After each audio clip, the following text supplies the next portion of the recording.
Voice studio, গল্পে হারিয়ে যান প্রতিনিয়ত।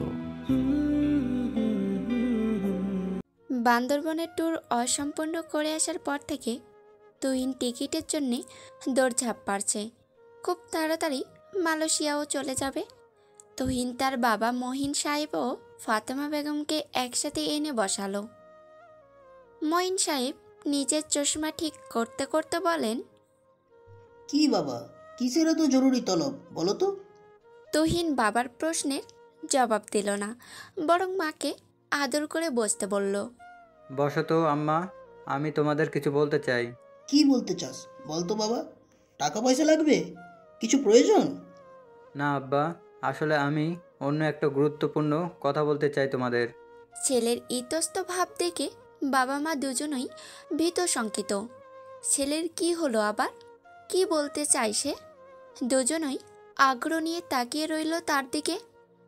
তুহিন নিজেকে শান্ত করল, নরম স্বাভাবিক গলাতেই বলল, আব্বা, আমি আসলে মায়রার ননদ শিপুকে পছন্দ করি। মহিন সাহেব হতভাগে তাকিয়ে রইলেন। ফাতেমা বেগমের কপাল কুঁচকে গেল। উনি চিন্তিত সন্ধে গদ্য কণ্ঠে বললেন, মাথা খারাপ হয়ে গেছে তুহিন, কি বলছিস এসব? তুহিন চকিত হলো না, বরং আগের মতো স্বাভাবিক গলায় জানালো, হ্যাঁ আম্মা, বিষয়টা কিভাবে নেবে জানি না, তবুও তোমাদের সরাসরি বলছি। আমি মালয়েশিয়া যাওয়ার আগে চাইছিলাম তোমরা ওদের ফ্যামিলিকে জানাও। আমি না হয় কাবিন করে রেখে গেলাম, ওখান থেকে এসে। রেগে গেলেন মহিন সাহেব, গর্জে বললেন, বেহায়া হয়ে গিয়েছো তুহিন, মুখে যা আসছে বলে যাচ্ছ। ভেবেছো কি বলছো তুমি? আব্বা, আমি সব ভেবেই বলছি, মাফ করো আমায়। আমি ওকে পছন্দ করি। তোমরা দয়া করে ওদের সাথে একটু কথা বলো, আমায় ভুল বুঝো না। ফাতেমা, নিজের ছেলেকে বোঝাও, কি যাতা বলছে ও। ওর কি মাথা খারাপ হয়েছে? বুঝবান হয়েও অবুঝের মতো কথা বলছে। পছন্দ করে ভালো কথা, তাই বলে ওইটুকু একটা মেয়েকে? শিপু অনেক ছোট, সে কি ভুলে গেছে? স্বামীর রাগান্বিত মুখ ও কথায় অসহায় হয়ে গেলেন ফাতেমা বেগম। কি বলবেন এখন বুঝে পাচ্ছেন না তিনি। ছেলে কি করে এত বাচ্চা একটা মেয়েকে পছন্দ করতে পারল? স্বামীর রাগে ভয়ে তটস্থ হয়ে তিনি নিবি নিবি গলায় বললেন, বাবা তুই এসব কি কথা বলছিস? শিফুমা। আমায় ওকে ভালো লাগে আম্মা, পছন্দ করি। উত্তেজিত কণ্ঠে মঈন সাহেব বলে উঠলেন, পছন্দ করা দোষের নয়, তাই বলে এত ছোট একটা মেয়েকে? তাও বলছো কাবিনের কথা? তোমার মাথাটা একেবারে নষ্ট হয়ে গিয়েছে তুহিন। মায়েরাও তো ছোট আব্বা, তাহলে ওকে বিয়ে দিলে কেন? আরে আমরা আর ওরা, তোমার কি মনে হয় তুমি যে অবুঝ আবদার করছো সেটা ওরা কখনো হতে দিবে? আমি যতদূর জানি ইসাহাক ভাই কখনো পড়াশোনা কমপ্লিট না করে মেয়েকে ঘর থেকে ছাড়বেন না। এখনই তো ঘর ছাড়তে হচ্ছে না আব্বা। 5 বছর পর আমি বাইরে থেকে আসলে তখন আনুষ্ঠানিকভাবে সব কিছু হবে। এখন শুধু। আমায় রাগিও না তুহিন, নিজের মুখ সামলাও। এসব অবুঝ আবদার রেখে পড়াশোনার ক্যারিয়ারে মন দাও, সেটা সেটা ফোকাস করাই তোমার ভালো। গমগম গলায় বাবার বলা কথাটা মোটেও ভালো লাগলো না তুহিনের। রক্ত গরম শরীরটা ফুঁসে উঠল। ফোঁসফোঁস করতে করতে ক্ষিপ্র উঠে দাঁড়ালো সে। ক্ষোভ দেখিয়ে নিজেও তেজস্বী গলায় বলে উঠল, তোমরা যদি কথা বলে কিছু ঠিক না করো তবে আমিও বাইরে যাব না, এটাই আমার শেষ কথা। হনহন করে তুহিন বাসা থেকে বের হয়ে গেল। ফাতেমা বেগম অসহায় মুখে তাকায় স্বামীর পানে। স্ত্রীর মুখ দেখেই বোঝেন কি বলতে চায় সে। ঘন ঘন নিঃশ্বাস নিতে নিতে চোখ বড় করে তাকান তিনি। ধমকে জিজ্ঞাসা করেন, কি হয়েছে? কি বলতে চাইছো তুমি? স্বামীর ধমকে কেঁপে ওঠেন তিনি, তবুও আমতা করে বলেন, একবার যদি বলে দেখতে, ছেলে যদি সত্যি যেতে না চায়? চুপ। উঠে দাঁড়ান মহিন সাহেব, ক্রোধ নিয়ে বলেন, না যেতে চাইলে না যাক, তাই বলে ওর অবুঝ মন বায়না নিয়ে নেব আমি? নিজের ছেলেকে গিয়ে বোঝাও, ও কি আমার মেয়ের সংসার ভাঙতে চাইছে? সংসার শুরুর আগেই ভাঙার পায়তারা শুরু করেছে নাকি? হ্যাঁ, ফিল্টুস ছাত্রী হাজবেন্ড হতে চায় না তো? তোর মতো গন্ডারকে কে বলেছিল আমার হাজবেন্ড হতে? আমি কি কাঁদছিলাম তোকে নিজের বেরসিক জামাই বানানোর জন্য, নাকি তোর পায়ে ল্যাটকা মেরে বসেছিলাম যে আমার জন্য ঠিকভাবে বাথরুমেও যেতে পারিসনি, তাই বিয়ে করেছিস? লাওয়া মাছ কোথাকার। আমি তো আর অত খারাপ স্টুডেন্ট নই, নিহাতি সর্বোচ্চ 70 থেকে 75 পাবা মেয়ে আমি। তাই বলে আমাকে ফালতু ছাত্র বানিয়ে দিল হতচ্ছাড়াটা। ফলের ডিম তোর মাথায় ফাটাবো আমি। এই তোর ছানা কোথাকার, আমাকে ফালতুস বলে অপমান করা। এবার আমি 80 পেয়ে দেখাবো, না না 90 পাবো, তখন ওই 90টা ডিম তোর মুখে ছুড়বো, খপিস হারামি। মায়েরা রাগে গজগজ করছে আর ভেতরটা কেবল ব্যাকুল হয়ে চটপট করছে। রাগের শরীর জ্বলছে ও তার। সব কিছুর মূলে বুঝি ওই বদ ক্যাপ্টেনটা। লোকটার সাথে তার শেষ কথা হয়েছিল আজ থেকে ঠিক 9 দিন আগে। তাদের শেষ কনভারেশন ছিল সেদিনের ওইটুক কথাই। রাগে কটমট করতে করতে মায়েরা তখন কল কেটে দিয়েছিল। তার 2 দিন পর অবশ্য মানুষটা আবার ফাতেমা বেগমের ফোনে কল দিয়েছিল। সে নিজেই কথা বলেনি। অতঃপর চাপা জ্বলনটা সহ্য করতে না পেরে এর 4 দিন পর আবার নিজেই কল দিয়েছিল সে। কিন্তু ওই পাষাণ অহংকারী মানুষটা তার মূল্যবান কল ধরেনি। আজও একটা কল অবধি করেনি। কতটা অসভ্য হলে এমন করতে পারে, কতটা অহংকারী। এই তার দায়িত্ব। তার সকল দায়িত্ব কি শুধু দেশের জন্যে? বউ পরিবার তবে একেবারের জন্য ছেড়ে দিক ওই অঙ্গার মানুষটা।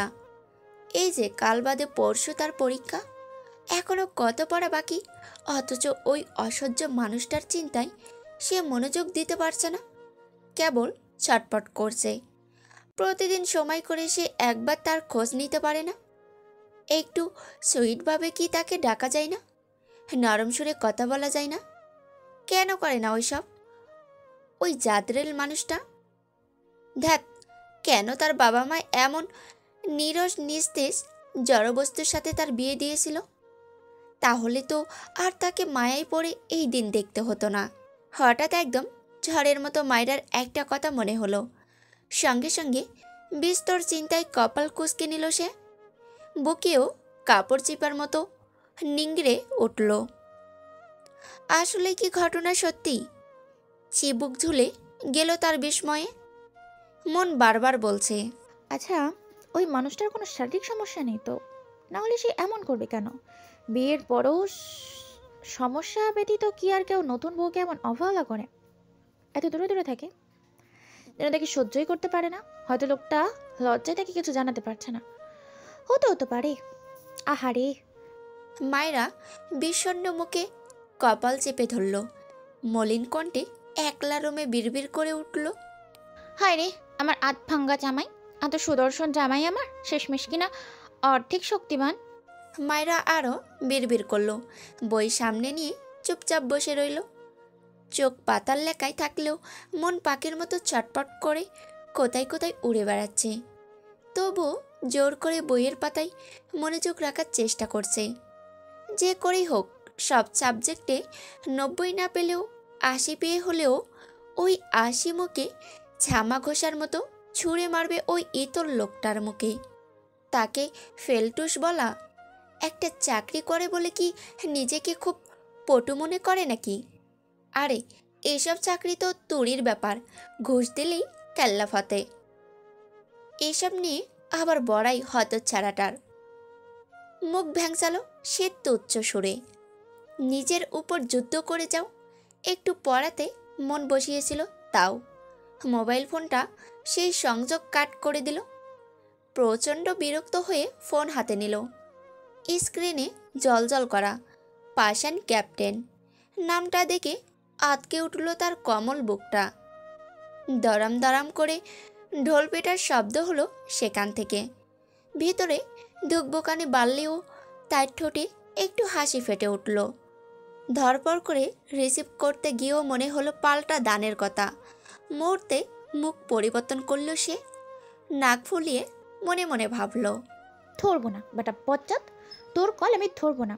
কল দিতে দিতে তুই মরে যা, পৃথিবীর শেষ মাথায় চলে যা, খাতা কম্বল নিয়ে জান নামে যা। তবু আজ কল ধরছি না আমি। মনে আছে আমি কল দিয়েছিলাম তখন কার চুল ছিঁড়ছিলে তুমি? হ্যাঁ এখন আমিও তুলব না, শোধ নিব, শোধ। একবার দুবার কল করার পরও ফোন রিসিভ হলো না। একটু পরই হোয়াটসঅ্যাপে টুক করে শব্দ এলো। চকিতে একটা মেসেজ দেখে স্তব্ধ হয়ে গেল। লজ্জা নাকি কবে মুখ লাল হলো তা বোঝার উপায় নেই। সেদিন রাতে যে আমার সাথে বেহাগিরি করলে, আমার গা ছুঁয়ে দিলে, আমার বুকে নিজের হাত দিয়ে খামচে ধরেছিলে, আর থাক, তার জন্য তো তোমাকে আমি কিছু বলিনি, আর না বারবার খুঁচিয়ে লজ্জা দিচ্ছে। তবে ফোন ধরছো না কেন মায়েরা? মায়েরা বুঝতে পারছে তার গাল গরম হয়ে আসছে। এই শীতেও তার গাল জ্বলছে। সে কি কথা, মানুষটা কি ব্যয়াও কিভাবে এসে লাগলো? ছি, মার্কা কথা তার ঠোঁটের আগায় আসলো কি করে? মাথা যাকে নয়টা চিন্তা বাদ দিল মায়েরা। ধরবে না এখন ওই অসভ্য বেটার কল, ধরাই যাবে না। আবার না বলে বসে সেই রাতে। ফোঁস করে দম ছাড়ল মায়েরা। কল দিলেও ধরবে না, বলবে সে ফোনের পাশে ছিল না। ব্যাস, আবারও কল দিল। ভিতরটা কেমন চলাৎ চলাৎ করে উঠল মায়েরার। পরিচিত টোনটা তার বুকে ধকবকানি বাড়িয়ে দিচ্ছে। অস্বস্তি হচ্ছে মানুষটার কথা ভেবে। কল কেটে আবারও মেসেজ টোন এলো। তাকিয়ে দেখবে না করেও আর পারল না চঞ্চলতা দমিয়ে রাখতে। স্পষ্ট ভাষায় লেখা আছে, অথরিটি থেকে ছুটি পাচ্ছি না আপাতত। চট্টগ্রাম বন্দরে এখন ঝামেলাও আছে। ছুটিতে বাড়ি গিয়ে তোমার ছোঁয়ার প্রতিশোধ নিতে না পারলেও অন্য কিছু করতে পারবো। আম্মুকে কি বলতে হবে? সিলেটের কথা বলে তুমি কোথায় কোথায় ঘুরে গেলে? কি হলো? আমি বরং আমার শাশুড়িকে সেটাই বলি। তাজ্জব বনে গেল মায়েরা। হতবাক কাটছে না তার। মানুষটা এত খারাপ, তাকে মায়ের হুমকি দেখায়। রাগে গজগজ করতে করতে এবার নিজেই ফোন দিল সে। 2 বার রিং হবার পর কল রিসিভ করলো। ভালো মন্দ জিজ্ঞাসা না করেই শক্ত গলায় বলল, ভিডিও অন করো। মায়েরার রাগ কি হলো কে জানে।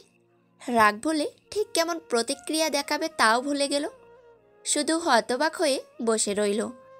ওপাশ থেকে আবারও ভেসে এলো, ভিডিও অন করতে বলেছি তোমায় মায়েরা।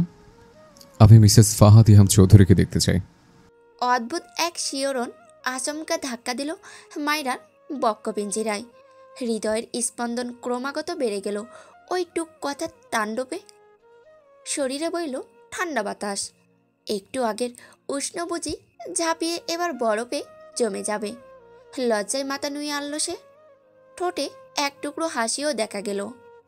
পরক্ষণে ধমকের সুরে আবার কানে এলো, মায়েরা, অথরিটি আমার কথায় চলে না। চাইলে আসতে পারবো না। তেরামি না করে ভিডিও অন করো, নয়তো। একটু সময় নিল মায়রা। নিজেকে উপর উপর একটু গুছিয়ে ভিডিও অন করলো।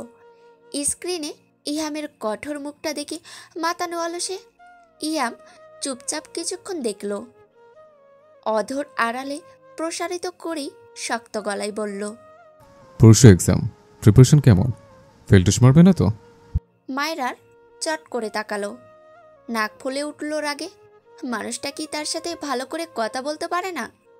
তার প্যান্টের ভিতর কি বিচুটি পাতা ঢুকিয়ে দেয় নাকি কেউ?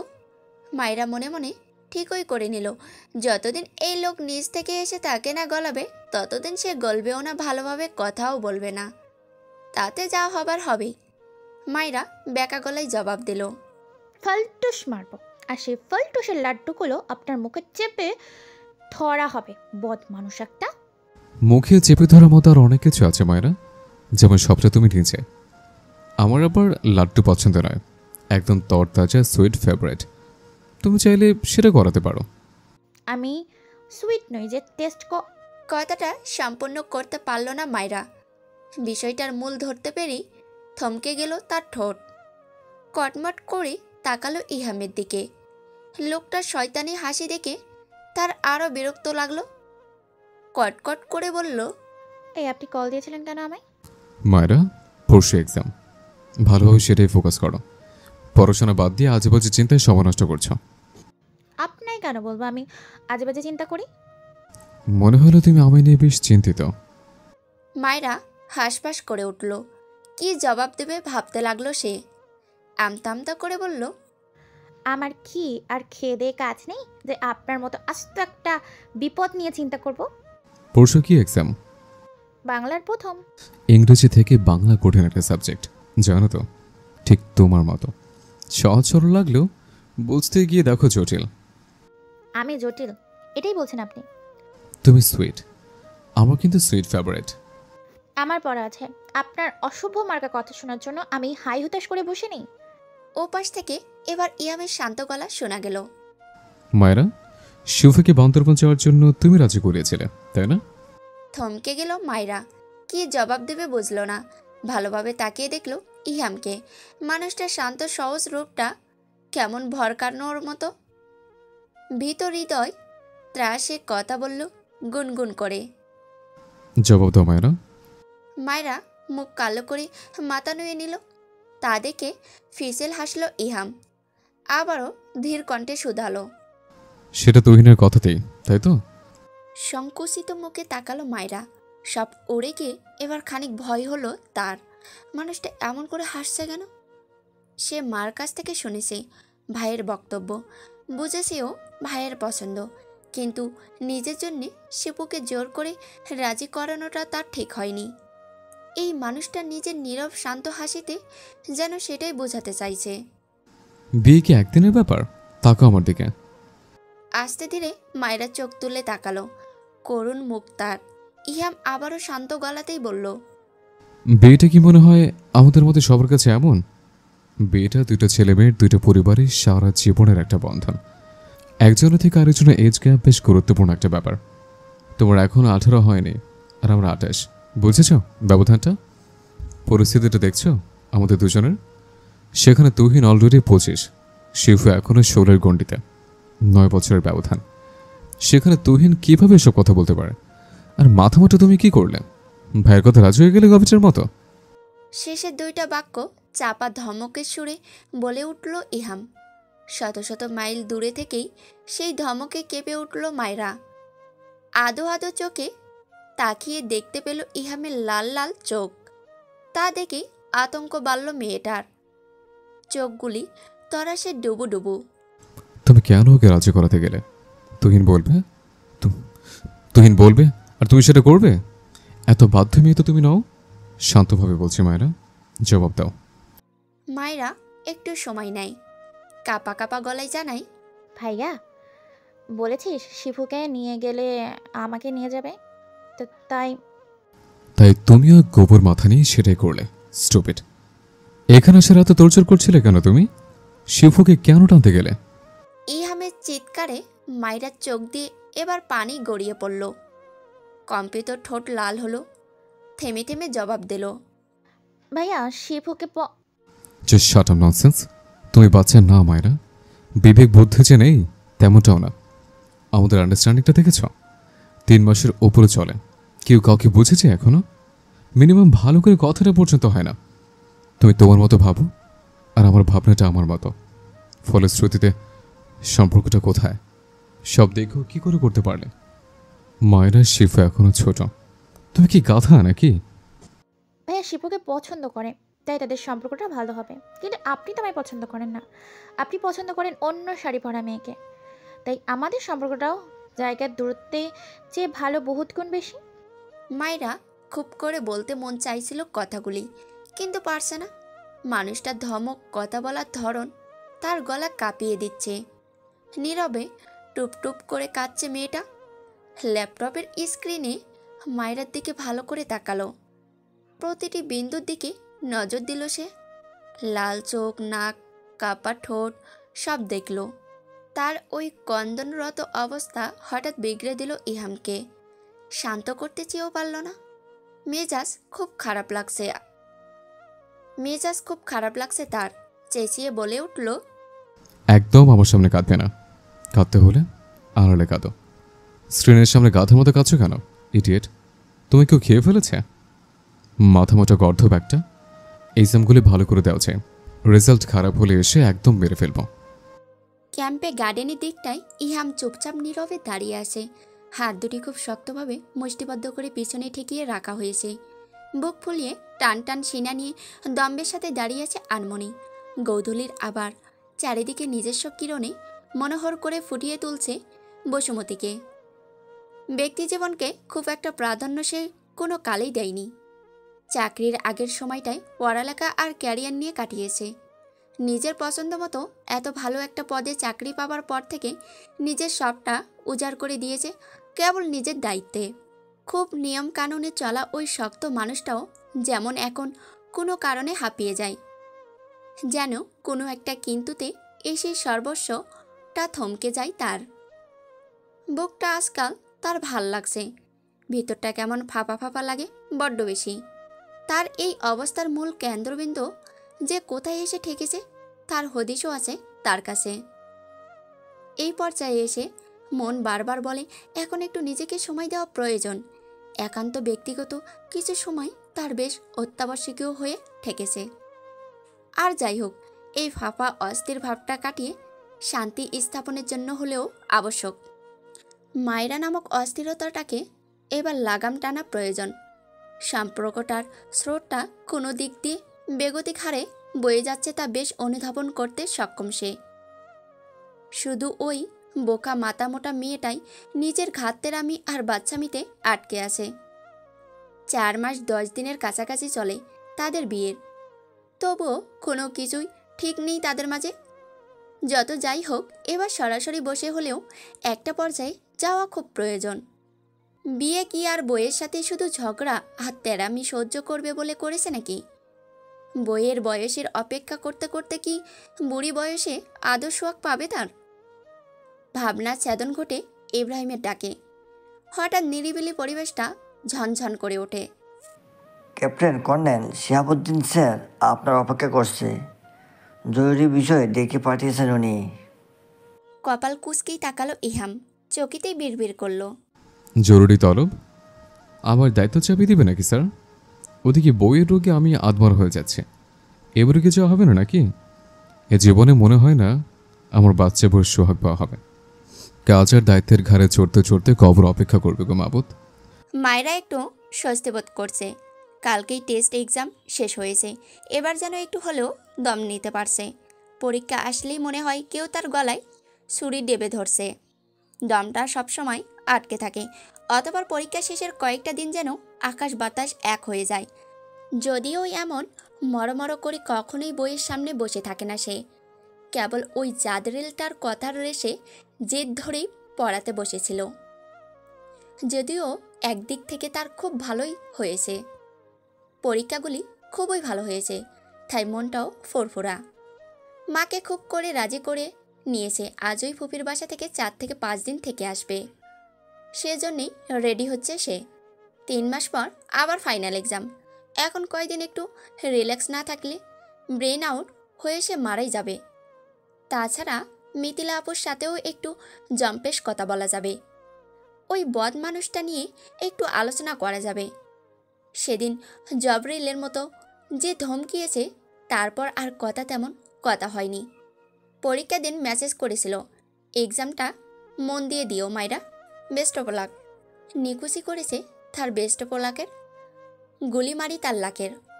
আমার সাথে রাক্ষসের মতো করে আবার শুভকামনা জানানো হয়।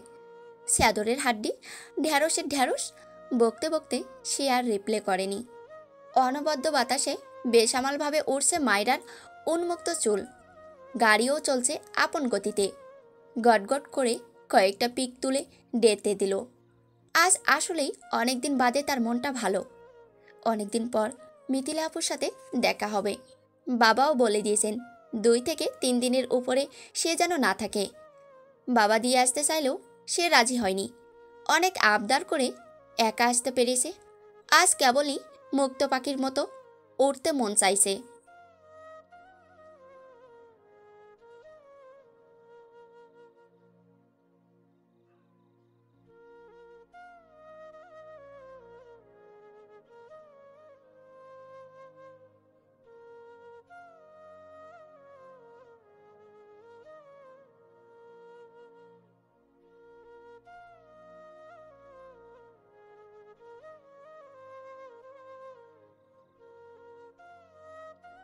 ইহাম মাথা নত করে চমৎকার করে হাসল। কর্নেল শিহাবুদ্দিন মন্ত্রমুগ্ধ হয়ে ছেলেটার হাসি দেখল। এই নম্র ভদ্র স্বল্পভাষী ছেলেটাকে ওনার ভীষণ পছন্দ। মেয়ে তনয়া যেমন ইহামকে পছন্দ করে, তিনিও ঠিকই করে রেখেছিলেন প্রস্তাব দিবেন তার কাছে, কিন্তু ভাগ্য তার আগেই নিজের পথ বেছে নিয়েছে। ইস, আর একটু আগেই করার দরকার ছিল। এখন বুঝি মনে মনে তিনি বড্ড আফসোসই করছেন। প্রথমত আপনার মেয়েকে স্যার আমার চেয়ে আপনিই ভালো বুঝবেন কী করে তাকে সামলানো যায়, আর দ্বিতীয়ত বিয়েটা তাড়াহুড়ো হয়ে গিয়েছে, তাই দাওয়াত কাউকেই দেওয়া হয়নি। অনুষ্ঠান হলো নিশ্চয়ই পাবেন।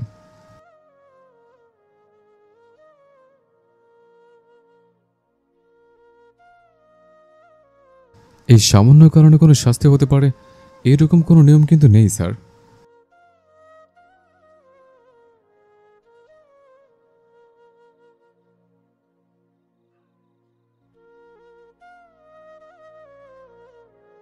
স্যার আমাকে ফকির করতে চাইছেন, বুঝতে পারছি।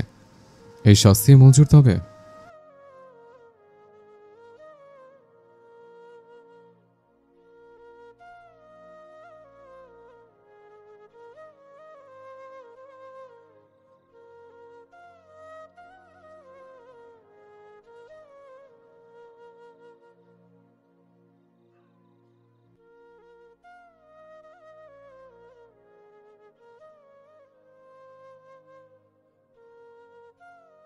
আর আমারটা ধ্বংস করে ফেলেছে এই ঘাটতারা মেয়েটা।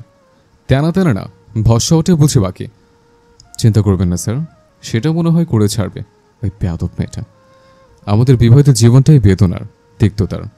হায়। বিড়বিড়িয়ে মাথা কাত করে ইহাম কথাটা বলে আবারও তাকালো কর্নেলের দিকে। অতপর মেকি হেসে গুরুত্বপূর্ণ আলাপে মনোনিবেশ করল। রাত তখন 10টা। ইহাম নিজের কেবিনে বসে আছে। ক্লান্ত দেখাচ্ছে তার চোখমুখ। চেয়ারে গায়ে এলিয়ে দিলে ঠোঁট গোল করে দম ছাড়ল। খানিকটা সময় পর ফোনটা নিয়ে ডাটা অন করলো। ফেসবুকে ঢুকতেই মাইরার স্টোরিটা সবার আগে চোখে পড়ল, কারণ প্রতিদিনই সে খেয়াল রাখে মাইরার ফেসবুক আইডিটা। ঘুমানোর আগে এটা যেন তার চাকরির মতোই একটা গুরুত্বপূর্ণ কাজ। মেয়েটা কি কোথাও ঘুরতে গিয়েছে? এমনই তো দেখা যাচ্ছে। কি আশ্চর্য, টেস্ট শেষ করে কি কেউ ঘুরতে যায়? 3 মাস পরে ফাইনাল এক্সাম, আর এই মেয়ে কিনা গায়ে হাওয়া লাগাচ্ছে। কপালের সরু ভাঁজ আরও তীব্র হলো তার। মেয়েটাকে অফলাইনে দেখে ফোনে কল দিল দ্রুত। একবার রিং হয়ে কেটে যাবার পর আবারও কল দিল। মায়েরা তখন মিথিলার সাথে শুয়ে শুয়ে মুভি দেখছে আর চানাচুর চিবাচ্ছে। স্ক্রিনে তখন সানাম তেরি কাসাম মুভির দুর্দান্ত সিন। ইস, ছেলেটা মেয়েটাকে নিজের সবটা উজাড় করে ভালোবাসলো। নিঃস্বার্থ ভালোবেসে নিজের ভালোবাসাকেই কেমন আরেকজনের কাছে তুলেও দিতে পারছে, এক বুক নীরব যাতনা নিয়ে। ইস, এভাবেও ভালোবাসা যায়? মায়রার বুকটা কেমন দুরু দুরু করছে। ছেলেটার মুখের ইমোশনাল ভঙ্গিটা যেন একদম বলার মতো না। ইস, কতটা নিখুঁত এক্সপ্রেশন, যেন জীবন্ত। মায়রা পুরো মুভিটা যেন ছেলেটার ওই মুখের আদলের দিকেই মায়া মায়া চোখে তাকিয়ে আছে। ইস, ভালোবাসার অনুভূতিটা কেমন অন্যরকম। এক কাঙ্ক্ষিত মানুষের কথা মনে এসে তার হৃদয়ের অস্থির দোলাচল ক্রমাগত ভারী করেছে। থকথক করে উঠানামা করছে সেটা।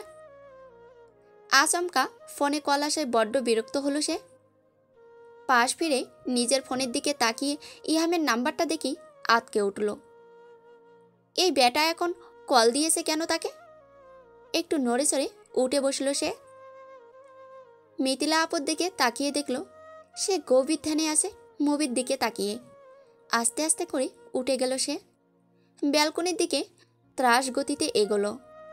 আবারও পিছন ফিরে মিথিলা আপুকে পরখ করে কল রিসিভ করলো। এই মেয়ে, টেস্ট এক্সাম দিয়ে কি পড়ালেখা আকাশের পথে সরিয়ে দিয়েছ? 3 মাস পর যে ফাইনাল এক্সাম, সেটা কি ভুলে গেছ বেয়াদব? ভিতরের সব অনুভূতিগুলি ভোতা হয়ে গেল মায়রার। মেজাজটাও খিটখিট করে উঠল। এই লোকের মুখে কি একটুও ভালো কথা নেই? মুখে মিষ্টি লাগিয়ে কি কথা বলতে শেখেনি সে? ওই বেরস মুখের কথা তার পিণ্ড জ্বালিয়ে দেয়। কটকট করে জবাব দিল, আমি আকাশে বাতাসে উড়ি বা বাঁচি মরি, তাতে আপনার কি? আপনি এত কৈফিয়ত চাচ্ছেন কেন? ঠিকভাবে কথা বলো। আপনি কি নিজে ঠিকভাবে কথা বলতে জানেন? আমাকে যে বলছেন, যেটা নিজে পারেন না সেটা অন্যকে বলেন, কি উদ্ভট পুরুষ মানুষ আপনি।